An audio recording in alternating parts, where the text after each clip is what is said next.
up in a slimy cellar, where rats who wanted things to eat began to nibble at her feet. She bellowed, "Help! and Let me out!" the magic fairy heard her shout.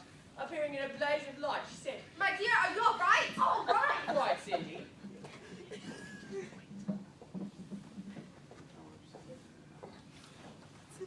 Can't you see? Can't you see I feel as rotten as can be?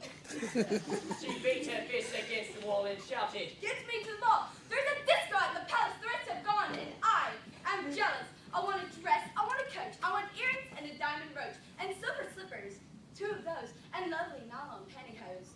Done up like that, and I'll guarantee the handsome prince will fall for me.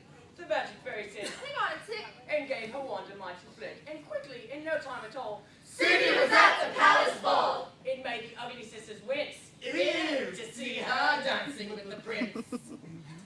She held him very tight and pressed herself against his manhood.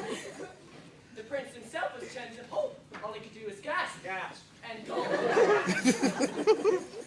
Then midnight struck. Cindy said, Hey, I've got the money to save my neck. the prince cried. No, alas, alack. He grabbed her dress to hold her back. Cindy shouted, Let me go. the dress was ripped from head Woo! to toe. Woo!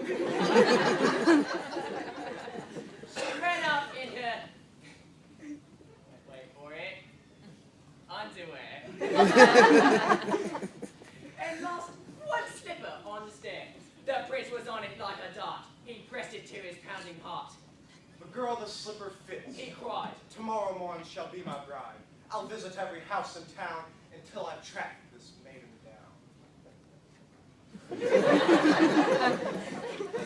Then, rather carelessly, I think, he placed it on a crate of beer.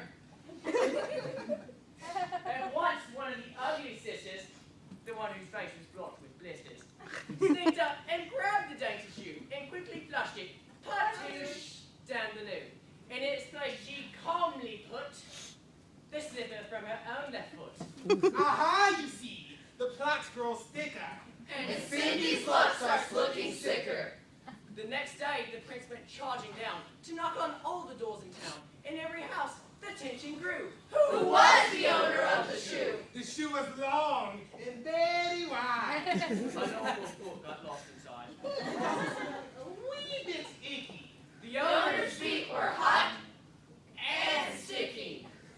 Down As the meager people came to try it on, but all in vain. Now came the ugly sisters go. One tried it on. The prince screamed. No! But she. No! But she. No! But she screamed. Yes, it fits. Whoopee! Now you've got to marry me. Mother, Let me out of here. Oh, no, you don't. You made a vow. There's no way you can break it now. Off with her head. The prince roared back. He chopped it off with one big whack. This pleased the prince.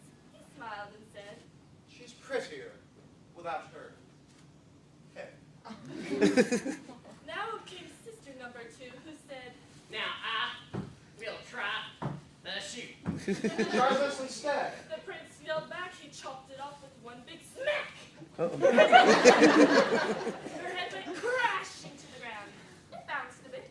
Boing, boing, And rolled around. In the kitchen, peeling spuds, Cinderella heard the thuds of bouncing heads upon the floor and poked her own head round the door. What's all the racket? Cindy cried. Mind your own biz. The prince replied, poor Cindy's heart was torn to shreds. My prince, She thought, he chops off heads. How could I marry anyone who does that sort of thing for fun?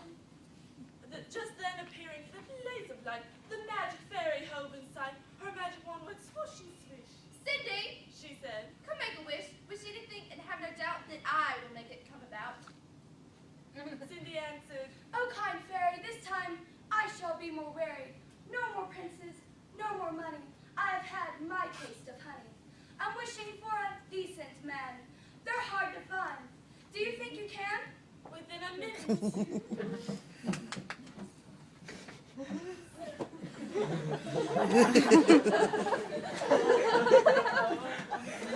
Cinderella was married.